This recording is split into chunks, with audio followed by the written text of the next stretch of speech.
दोस्तों आज के इस वीडियो में बात करेंगे कौशल्या लॉजिस्टिक आईपीओ के बारे में। तो ये आईपीओ आज से ही ओपन हो चुका है। तो चलिए जानते हैं कि कंपनी क्या काम करती है, कंपनी के फाइनेंशियल कैसे हैं, मार्केट में इसकी ओवरऑल कैसी डिमांड है, आगे आईपीओ में अप्लाई करना है या फिर नहीं करना है। तो चलिए वीडियो को शुरू करते हैं। लेकिन इससे पहले कि मैं वीडियो को शुरू करूँ, अगर आप इस चैनल पर पहली बार विजिट कर रहे हैं या फिर आपने चैनल अब तक सब्सक्राइब नहीं किया है तो चैनल को सब्सक्राइब कर लें और साथ में वीडियो को भी लाइक कर दें। तो सबसे पहले आईपीओ के डिटेल्स से शुरुआत कर लेते हैं। तो ये आईपीओ 29 दिसंबर यानी कि आज से ही ओपन होते हुए देखने को मिला है और ये 3 जनवरी को क्लोज होने वाला है। फेस वैल्यू 10 रुपये पर शेयर है। बुकिंग प्राइस 75 रुपीज़ है और लॉट साइज 1600 शेयर्स का है। आईपीओ के साइज की बात करें तो आईपीओ 36.60 करोड़ का है। यहाँ पर 25.35 करोड़ रुपए के फ्रेश इशू हैं और 11.25 करोड़ रुपए का ऑफर फॉर सेल देखने को मिल रहा है। और ये भी सेमी आईपीओ है। कंपनी एनएससी एसएमई पे लिस्ट होगी। इस आईपीओ के लीड मैनेजर की बात करें तो खंडवाला सिक्योरिटी लिमिटेड ये इसका लीड मैनेजर है। Skyline financial services private limited ये इसका रजिस्ट्रार है और निकुंज स्टॉक ब्रोकर इसका मार्केट मेकर है। अब कल यहाँ पर एंकर इन्वेस्टर्स की ओर से बिडिंग आती हुई देखने को मिली। एंकर इन्वेस्टर्स का इस आईपीओ में 27.33% का जो पोर्शन है वो रिजर्व रखा गया है। मार्केट मेकर के लिए 5.01%, क्यूआईबीएस का 20.12% का पोर्शन है, एचएनआईएस का 14.26% और रिटेलर्स के लिए आईपीओ में 33.28% का पोर्शन है। तो चलिए इसके एंकर लिस्ट को भी देख लेते हैं। अब कौशल्या लॉजिस्टिक के एंकर लिस्ट की भी बात करें तो इसका एंकर लिस्ट भी आपको काफ़ी बढ़िया देखने को मिल रहा है। तो आईपीओ देखें तो 36 करोड़ के अराउंड आपको देखने को मिल रहा है और यहाँ पर भी 5 एंकर इन्वेस्टर्स आते हुए देखने को मिले हैं। तो यहाँ पर सबसे पहला नाम है न्यू माइल ग्रोथ फंड का, उसके बाद है Rajasthan global security private limited, तीसरे नंबर पर देखने को मिल रहा है LRST security private limited, fourth number पर सेंट कैपिटल देखने को मिल रहा है और फिफ्थ नंबर पर एलसी रेडियंट फंड है। तो यहाँ पर 5 एंकर इन्वेस्टर्स आते हुए देखने को मिले हैं। तो एंकर लिस्ट बढ़िया देखने को मिल रहा है। तो कंपनी के बिजनेस की बात करें तो कंपनी 2007 में इनकॉर्पोरेट हुई है। तो ये जो कंपनी है एक लीडिंग सीमेंट कंपनी के लिए क्लियरिंग और फॉरवर्डिंग सर्विसेज प्रोवाइड करते हुए देखने को मिलती है। इसके अलावा ये जो कंपनी है ये ऑनलाइन ई कॉमर्स प्लेटफॉर्म कंपनियों के लिए इलेक्ट्रॉनिक्स और होम अप्लायंसेस को भी डिस्ट्रीब्यूट करते हुए देखने को मिलती है। और फाइनेंशियल 22-23 में ये जो कंपनी है ये commercial real estate leasing business में भी इंटर करते हुए देखने को मिली है। तो अभी बात करें तो कंपनी कई तरह से अपने बिजनेस को करते हुए देखने को मिलती है, जैसे कि लॉजिस्टिक और ट्रांसपोर्टेशन है, लैंड ट्रांसपोर्टेशन है। इसके अलावा वेयर हाउसिंग और डिस्ट्रीब्यूशन का भी काम करती हुई कंपनी देखने को मिलती है। अब ये जो कंपनी है ये तमिलनाडु, केरल, कर्नाटक, बिहार, राजस्थान तो इन सब जगह में अपनी सर्विस प्रोवाइड करते हुए देखने को मिलती है।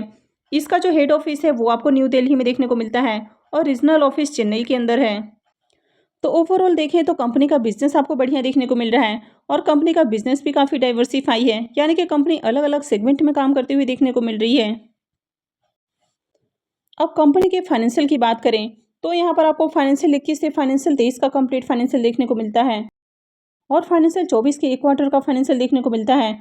तो अगर इसके एसेट की बात करें तो इसके एसेट में ईयर ऑन ईयर आपको ग्रोथ देखने को मिल रही है।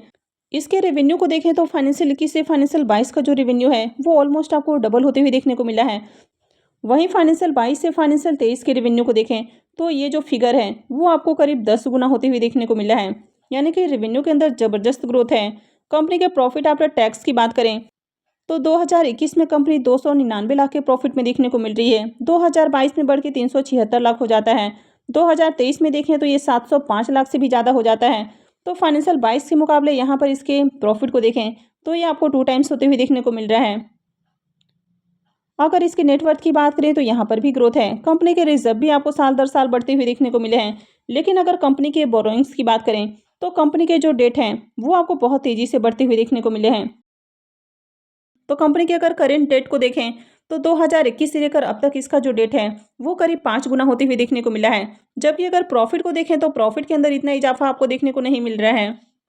तो यहाँ पर अगर इसके डेट को छोड़ दिया जाए तो बाकी के फाइनेंशियल अट्रैक्टिव हैं, लेकिन यहाँ पर एक सबसे बड़ा जो नेगेटिव पॉइंट है कि कंपनी के ऊपर काफ़ी हेवी डेट देखने को मिल रहा है, यानी कि 54 करोड़ 88 लाख का डेट देखने को मिल रहा है कंपनी के ऊपर, जो कि काफ़ी हेवी डेट हो जाता है।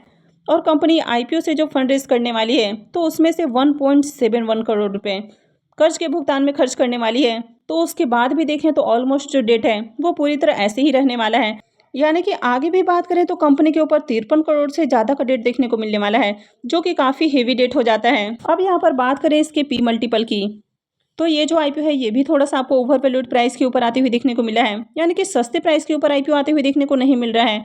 हालाँकि इसकी कोई लिस्टेड आपको पीयर देखने को नहीं मिल रही है, क्योंकि अगर इसके बिज़नेस की बात करें तो इसका बिज़नेस काफ़ी डाइवर्सिफ़ाई देखने को मिल रहा है। तो इसके समान ही कोई दूसरी कंपनी मार्केट में देखने को नहीं मिल रही है। अब यहाँ पर अगर इसके मार्केट कैप को देखें तो 138 से 39 करोड़ का मार्केट कैप है, और कंपनी के ऊपर अगर डेट को देखें तो 53 करोड़ से ज़्यादा कंपनी के ऊपर आपको डेट देखने को मिल रहा है। तो छोटी कंपनियों के ऊपर अगर आपको इतना ज़्यादा डेट देखने को मिलता है तो ऐसे में ये कंपनियां लॉन्ग टाइम तक सर्वाइव नहीं कर पाती हैं। तो इसलिए आपको इस सेमी आईपीओ में कभी भी लॉन्ग टर्म होल्ड करने के बारे में नहीं सोचना है। तो इस सेमी आईपीओ के जरिए लिस्ट होने वाले कंपनियों में देखें तो शायद कोई एक या दो ही ऐसी कंपनी होती हैं जो आपको मल्टीबैगर रिटर्न बनाकर देती हैं। यहाँ पर ज़्यादातर कंपनियां अपने फायदे के लिए आईपीओ के जरिए मार्केट में लिस्ट होती हैं। आईपीओ में लॉट साइज की बात करें तो आईपीओ में 1600 शेयर्स का लॉट है, और एक लॉट के ऊपर इन्वेस्टमेंट अमाउंट 1,20,000 रुपये रहने वाला है। तो चलिए इसके सब्सक्रिप्शन फिगर देख लेते हैं कि आईपीओ अब तक कितना सब्सक्राइब हुआ है। कौशल्या लॉजिस्टिक आईपीओ के डे 1 के सब्सक्रिप्शन को देखें तो डे 1 में आईपीओ 9.78 टाइम सब्सक्राइब होते हुए देखने को मिला है। तो यहाँ पर भी देखें तो बढ़िया सब्सक्रिप्शन आते हुए देखने को मिले हैं। QI20 पोर्सन में भी आईपीओ को 2.01 टाइम सब्सक्राइब किया गया है। HNIs पोर्सन में 9.11 टाइम, और रिटेल पोर्सन में आईपीओ 14.77 टाइम सब्सक्राइब देखने को मिल रहा है। तो यहाँ पर भी देखें तो मार्केट के अंदर आपको बढ़िया डिमांड देखने को मिली है, यानी कि पहले दिन ही आईपीओ में देखें तो आपको बढ़िया सब्सक्रिप्शन आते हुए देखने को मिला है। कौशल्या लॉजिस्टिक के प्रीमियम को देखें तो इसके प्रीमियम में काफ़ी शानदार तेजी देखने को मिल रही है, यानी कि मॉर्निंग में देखें तो इसका प्रीमियम 35 रुपीज़ के ऊपर देखने को मिल रहा था, और अभी ये 15 रुपये बढ़ के 50 रुपीज़ के ऊपर देखने को मिल रहा है। आईपीओ में 1600 शेयर्स का लॉट है। इसका मतलब है कि आईपीओ से करीब 80,000 रुपये का प्रॉफिट हो सकता है। अगर इसके प्रीमियम को भी देखें तो इसका प्रीमियम 66% से ऊपर ट्रेड करते हुए देखने को मिल रहा है। तो इसका प्रीमियम देखें तो काफ़ी अच्छे प्राइस के ऊपर देखने को मिल रहा है। अगर आईपीओ के डे 1 के सब्सक्रिप्शन को भी देखें तो डे 1 में आईपीओ में बढ़िया सब्सक्रिप्शन आते हुए देखने को मिले हैं, और हर पोर्शन में आईपीओ को सब्सक्राइब किया गया है। तो अगर बात करें कि इस आईपीओ में अप्लाई करना है या फिर नहीं करना है, अब यहाँ पर देखें तो मार्केट के अंदर यहाँ पर डिमांड है। आईपीओ का एंकर लिस्ट आपको बढ़िया देखने को मिला है। इसका प्रीमियम भी आपको अच्छे प्राइस के ऊपर देखने को मिल रहा है। हालांकि कंपनी के ऊपर अगर डेट की बात करें तो कंपनी के ऊपर काफ़ी हेवी डेट आपको देखने को मिल रहा है। तो इस सेमी आईपीओ में आपको लॉन्ग टर्म के लिए नहीं जाना है, आपको यहाँ पर सिर्फ और सिर्फ लिस्टिंग गेन के लिए अप्लाई करना है। तो मार्केट में देखें तो अच्छी डिमांड है। ग्रे मार्केट के अंदर प्रीमियम भी अच्छे प्राइस के ऊपर देखने को मिल रहा है, तो यहाँ पर अप्लाई किया जा सकता है। अब सेमी आईपीओ में आपका रिस्क काफ़ी ज़्यादा होता है, तो कभी भी अप्लाई करने से पहले अपने रिस्क रिवॉर्ड को ज़रूर एनालाइज करें और उसके बाद ही इन्वेस्टमेंट करें। तो आई होप कि आपको जानकारी अच्छी लगी होगी। तो अगर आपने इस वीडियो को अब तक लाइक नहीं किया है तो वीडियो को लाइक कर दें, और साथ में चैनल भी सब्सक्राइब कर लें। और वीडियो को अंत तक देखने के लिए आप सबका बहुत बहुत धन्यवाद।